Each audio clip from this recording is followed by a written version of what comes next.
One day you'll look back at your life and wonder, what if? What if you had made that decision? What if you had taken that chance? What if you had invested more in yourself? Let me tell you something powerful.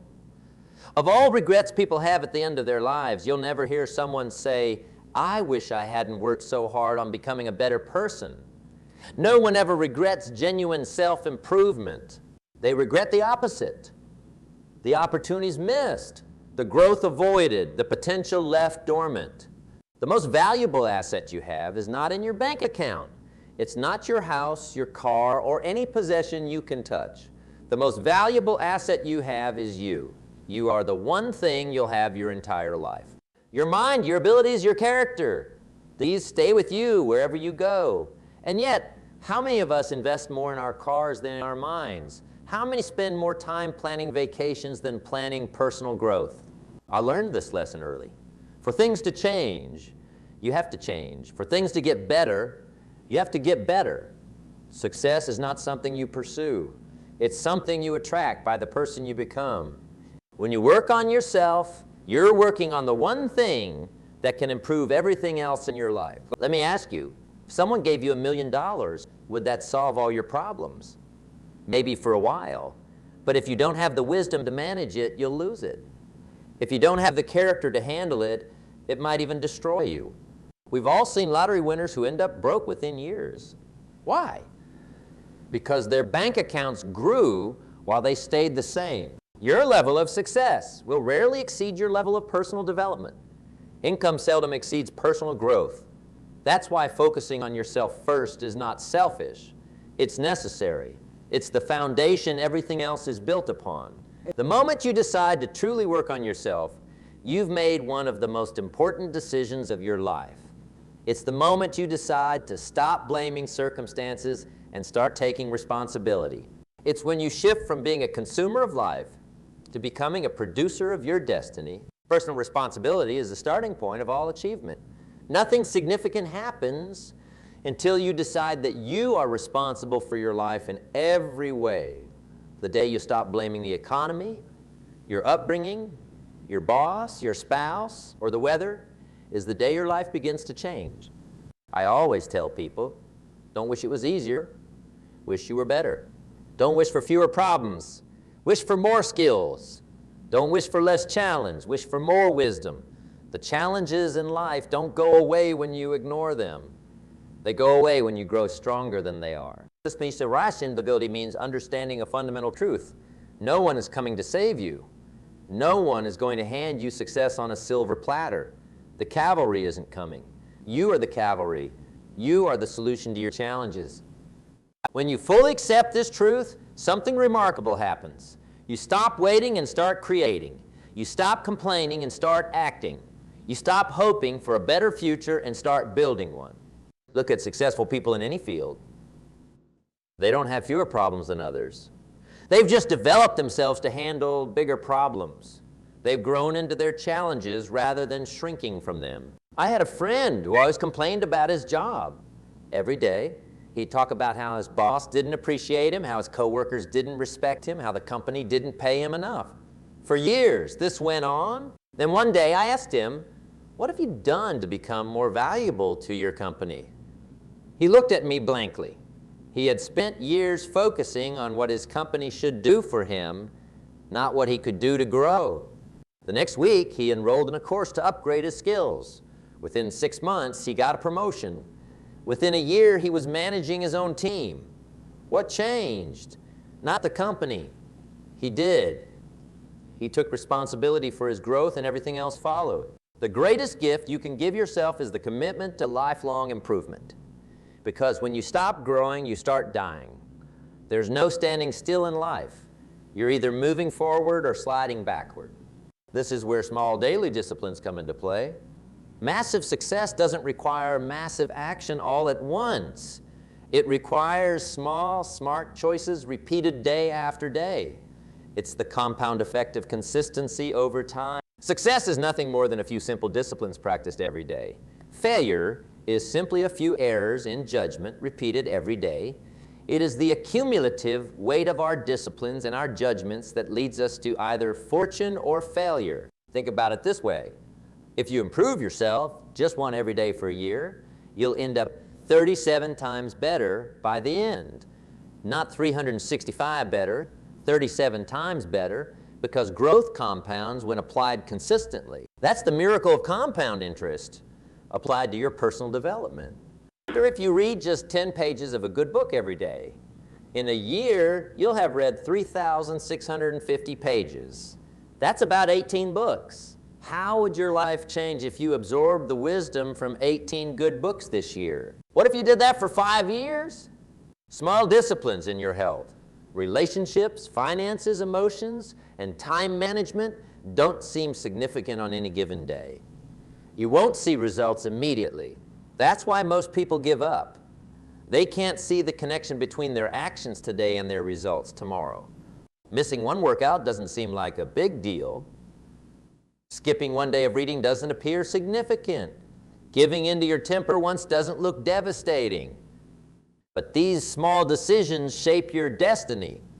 If you skip physical activity for a day, nothing happens. If you skip it for a week, you might feel a little guilty. Skip it for a month, and you'll notice a difference.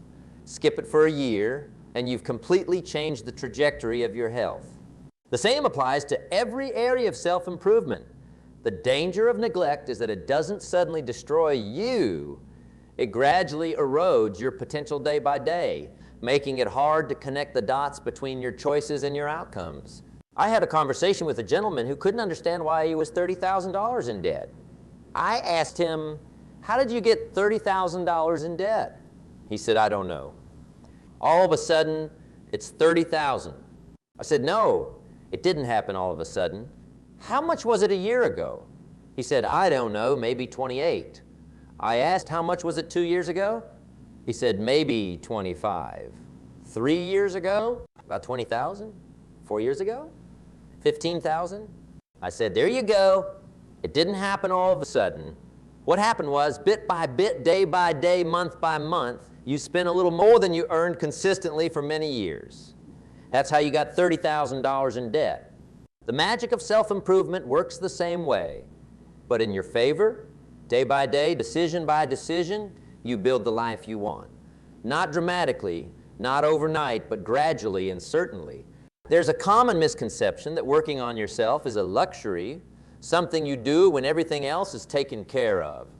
Nothing could be further from the truth. Self-improvement isn't a luxury. It's the most practical investment you can make. Considered as such, there are 2 ways to have the best house in the neighborhood. One way is to buy the biggest, most expensive house. The other way is to work on yourself until you can afford any house you want. There are 2 ways to have a nice car. One way is to go into debt to buy it. The other way is to develop yourself until affording that car is easy. There are 2 ways to reduce your stress about money. One way is to get more money. The other way is to develop yourself so that making and managing money becomes natural to you. You see the pattern? External pursuits. Things, status, possessions can be acquired in 2 ways. By stretching beyond your means or by growing into them naturally through personal development. The first approach leads to stress, debt, and constant worry. The second approach leads to authentic achievement, peace of mind, and lasting success. One is a shortcut that leads to a dead end. The other is a path that leads to unlimited potential. Some people go through life buying things they don't need, with money they don't have, to impress people they don't like. They focus on the external while neglecting the internal. But what good is a fancy car if you're miserable inside it? What good is a big house if you haven't developed the character to enjoy it? I'm not saying material success isn't important. I'm saying that it's a byproduct of personal growth, not a substitute for it. When you invest in yourself, the material things come naturally. And more importantly, you develop the character to handle them well. Let me share something that changed my perspective. When I was younger, I thought success was about accumulating. Now I know it's about becoming. It's not what you get that makes you valuable. It's what you become in the process. The real reward of success isn't the money. It's the person you become on the journey. What you become is far more valuable than what you get. The size of the challenge you conquer isn't nearly as important as the size of the person you become in conquering it. This brings us to an important truth. There's a direct relationship between your growth and your success. Your income, your relationships, your influence, your happiness. They're all reflections of you. They can't exceed your personal development for long. If you want a better career, become better. If you want better relationships, become better.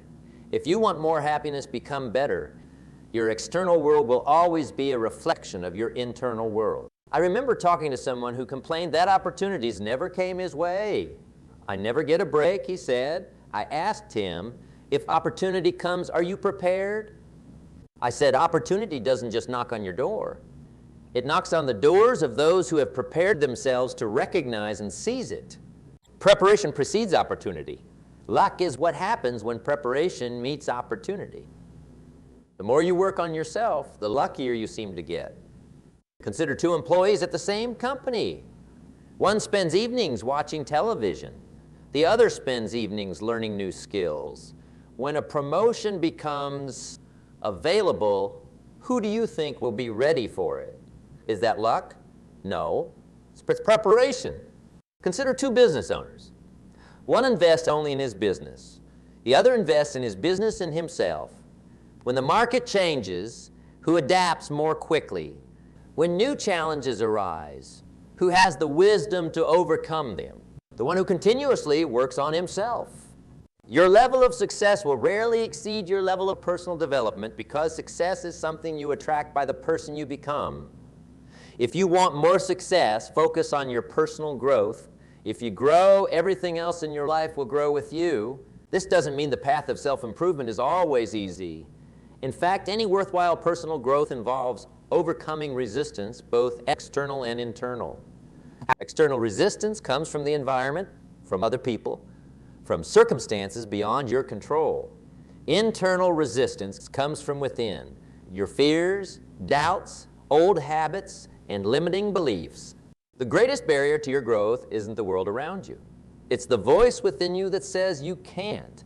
It's the part of you that clings to comfort even at the cost of your dreams. It's the part that chooses immediate pleasure over long-term fulfillment. Working on yourself means confronting this resistance daily. It means choosing discomfort now for growth later. It means pushing through the initial difficulty of new habits until they become second nature. When you start a new exercise routine, the first few weeks are hard. Your body aches, your mind resists. Everything in you wants to go back to the comfort of inactivity. This is when most people quit, right before the breakthrough. Same applies to reading challenging books, learning new skills, having difficult conversations, or building a business. The beginning is always the hardest part because you're fighting against the momentum of old habits and the discomfort of new growth. Here's what happens if you push through. The resistance weakens. What was once difficult becomes manageable. What was once manageable becomes easy. What was once easy becomes enjoyable. And then one day, you can't imagine living any other way. I once spoke with a man who transformed his life through daily reading. He told me the first month was torture. I'd stare at the pages, check the clock, find excuses to stop. Now, 3 years later, I can't fall asleep without reading. What was once my greatest struggle has become my greatest joy. That's how personal growth works. The obstacle is the way. The resistance you feel is not your enemy, it's your opportunity. Each time you push through it, you become stronger. Each time you overcome it, you expand your capacity for future growth. Remember this, everyone wants to improve, but few are willing to pay the price. The price is pushing through resistance. The price is temporary discomfort. The price is doing what's difficult until it becomes easy. Most people overestimate what they can do in a day and underestimate what they can do in a year. They try to change everything at once, become overwhelmed, and give up entirely. Sustainable growth doesn't work that way. Creating lasting change requires understanding how habits form and how they can be changed systematically. It's not about motivation. It's about method. Motivation is fleeting. Systems endure. The key to lasting change is creating systems that make good choices easier and poor choices harder. It's about designing your environment to support your growth rather than sabotage it. If you want to read more, keep books visible around your house. If you want to eat healthier, stock your kitchen with nutritious foods and remove the junk. If you want to exercise regularly, lay out your workout clothes the night before. These environmental cues make good habits more automatic. Another crucial element of lasting change is identity. Lasting behavior change starts with changing how you see yourself. If you see yourself as someone who is trying to read more, that's different from seeing yourself as a reader. One is an activity, the other is identity. When a habit becomes part of your identity, you no longer need as much willpower to maintain it. You're not pushing against who you are. You're acting in alignment with who you believe yourself to be. This is why affirmations alone don't work. Saying, "I am successful," when all evidence in your life contradicts, this creates cognitive dissonance. Instead, start with small wins that reinforce a new identity. Each small victory says, "This is who I am becoming." Think about it this way.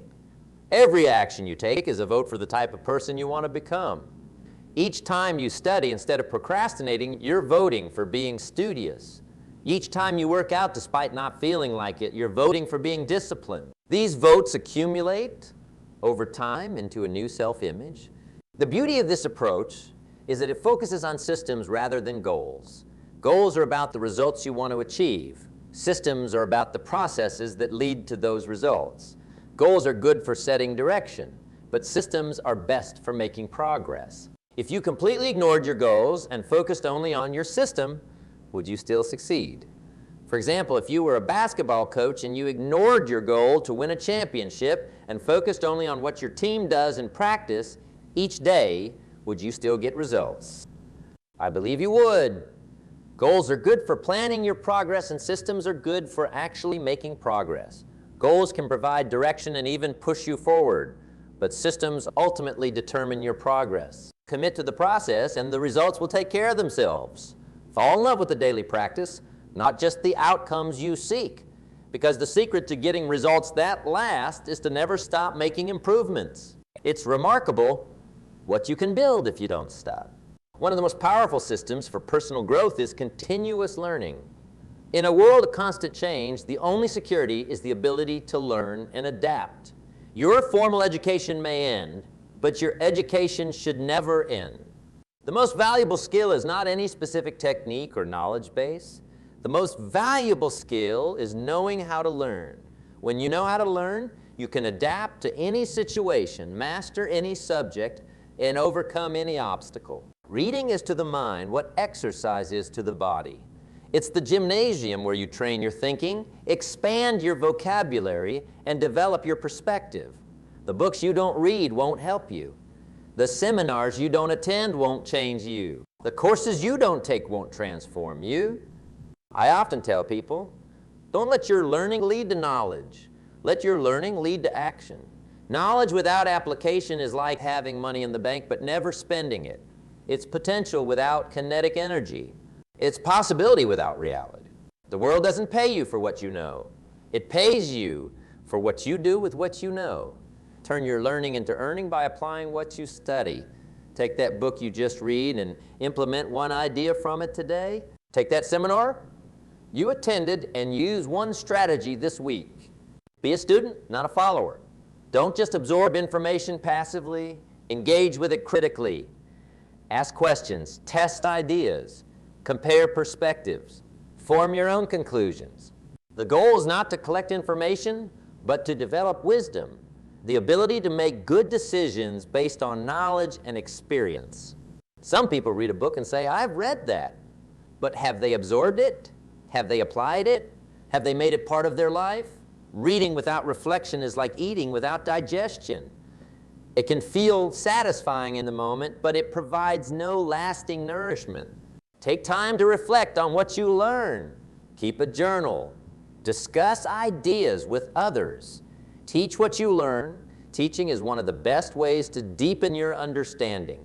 When you can explain a concept to someone else, you truly understand it. Make learning a daily discipline, not an occasional event.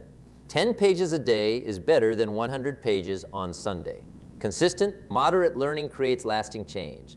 Sporadic, intensive learning creates temporary enthusiasm. Remember that all learning has a half-life. What you learned last year is already partially obsolete.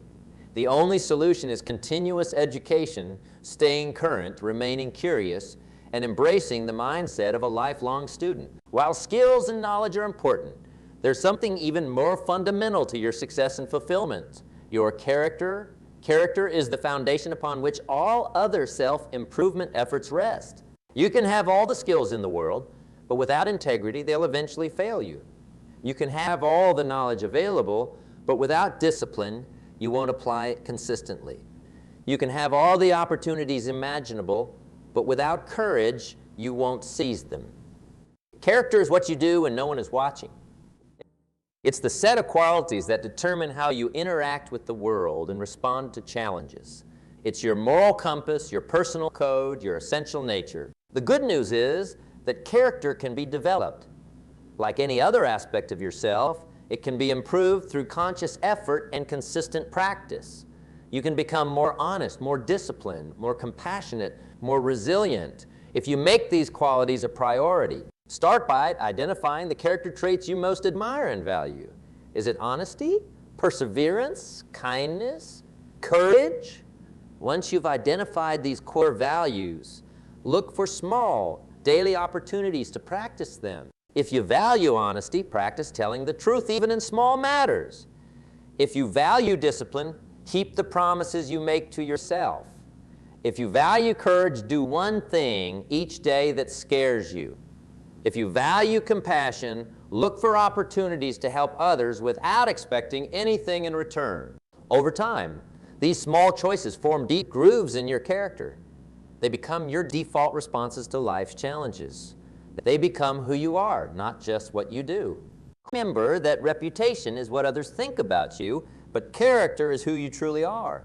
Reputation can be manufactured. Character must be developed. Reputation is about perception. Character is about reality. In the long run, your character determines your destiny more than any other factor. It determines how you handle success and failure, wealth and poverty, praise and criticism.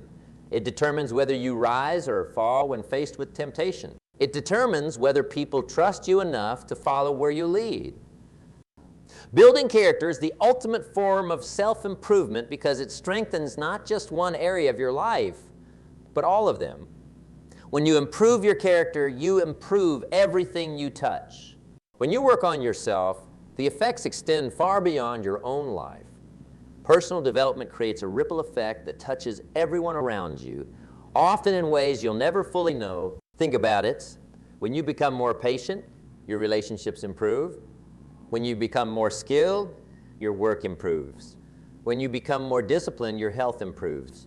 When you become more generous, your community improves. You cannot improve yourself without improving the lives of those around you. You cannot grow without creating the conditions for others to grow. You cannot transform without creating the possibility for others to transform. This ripple effect works in several ways. First, you become an example. People see what's possible through your growth. Your cousin sees you reading daily and thinks, maybe I could do that too. Your coworker notices your new confidence and thinks, I wonder how I could develop that. Second, you become more valuable. As you grow in knowledge, skills, and character, you have more to offer others. You become a better parent, partner, friend, colleague, leader, and community member. Your capacity to serve increases with your personal development. Third, you create a culture of growth around you. Your commitment to improvement inspires others to improve. Your questions stimulate new thinking. Your progress challenges others to progress. I once met a woman who transformed her health through daily walking and better nutrition. Within a year, her husband and 2 close friends had joined her. Within 2 years, they had started a community walking group. Within 3 years, they had influenced dozens of people to improve their health, all from one person's decision to work on herself. This is how personal growth becomes a force for positive change in the world. It starts with you, but doesn't end with you. It creates a cascade of improvement that extends far beyond your immediate circumstances. And here's the beautiful part. This ripple effect continues long after you're gone. The wisdom you gain and share, the examples you set, the people you influence, these create legacies that outlast your lifetime. Your personal growth becomes part of something larger than yourself. So when you invest in yourself, you're not being selfish, you're being responsible. You're not just improving your life, you're improving the world around you.